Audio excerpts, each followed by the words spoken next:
Bonjour, moi c'est Guillaume, j'ai 45 ans, je suis infirmier. Je suis français. J'habite en Alsace, tout au sud de l'Alsace, avec la frontière, à la limite à la frontière suisse. J'ai démarré le 8 novembre au Puy-en-Velay en France. Et donc arrivé ensuite à Saint-Jean, j'ai voulu passer.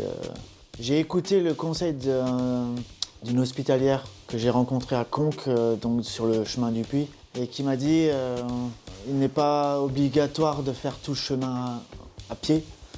Écoute ton corps et si ton corps a besoin de prendre du repos, fais-le avancer d'une autre façon que par la marche.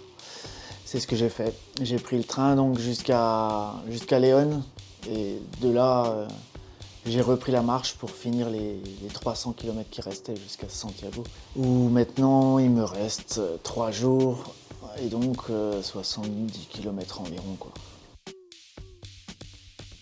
J'ai décidé de faire le chemin après une année assez compliquée au niveau du boulot. Ça a entraîné des problèmes sur moi, sur ma façon d'être et également aussi sur la famille, quoi. Surtout les hôtes, pas trop de pèlerins à cette époque-là, mais surtout les hôtes qui amènent à la réflexion. C'est vraiment le point fort des hôtes, on va dire. Ils sont là pour écouter, ils sont là pour discuter, ils sont là pour aussi pour remotiver et pour pouvoir faire continuer le chemin, même si les motivations ne sont pas toujours là. Après, il y a le soutien de la famille, bien sûr, sinon l'arrêt se serait vite produit. En fait, on s'imagine des choses, mais en fait, tant qu'on ne le vit pas, on peut pas savoir. C'est vraiment quelque chose de particulier, ce chemin. Et moi qui me suis blindé du fait de mon métier, une carapace épaisse comme un blindage de char, en fait, j'ai réussi à laisser passer mes émotions et c'est quand même quelque chose, quoi. Vraiment.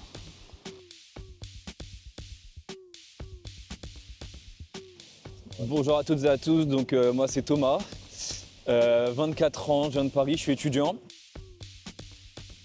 C'est mon premier Camino, je suis parti du Puy-en-Velay. Du coup actuellement j'ai fait 1600 km. Une aventure qui s'est déroulée sur presque 3 mois, parce que je suis parti en début octobre.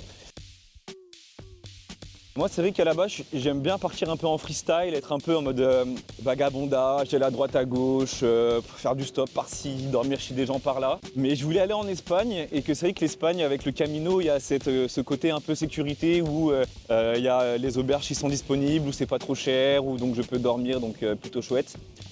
Et puis il y avait aussi une recherche un peu de plus apprécier les moments présents, plus apprécier la vie, d'être plus connecté à moi-même, un peu une recherche aussi un peu spirituelle d'une certaine manière.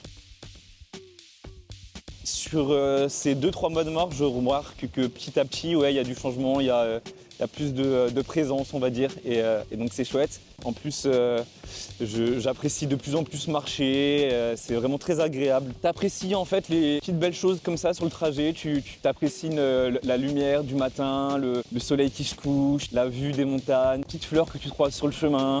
J'essaye aussi un petit peu de rendre un peu poétique le chemin. Non, du coup, c'est très chouette, j'ai fait plein de belles rencontres. C'est vraiment un chemin que je recommande à plein de gens. Le Puy-en-Velay, bon, c'était très chouette de partir en France, il y avait plein de beaux paysages, de trucs, de très belles rencontres aussi. Mais je pense que quelque chose qui peut être très chouette à faire, c'est de partir de Saint-Jean, arriver à Santiago, Finistère, n'importe, et de faire le chemin du retour dans le sens inverse. Je pense que c'est quelque chose à essayer. Et aussi, sinon, c'est peut-être plus prendre son temps, parce qu'il y a ce côté-là un peu de se dire, voilà, il y a des kilométrages à faire, il y a cette notion de faut avancer. Et je pense que c'est bien d'avancer, mais c'est bien aussi de prendre son temps, c'est bien de profiter des lieux que tu rencontres, c'est bien aussi de tester la nourriture locale et pas juste aller au supermarché et manger des donuts, ce qui est très chouette aussi. Mais donc voilà, donc c'était une très très belle expérience et je regrette pas du tout et vivement le prochain voyage. C'était Thomas, bientôt pour de nouvelles aventures. Yes, Yes, I.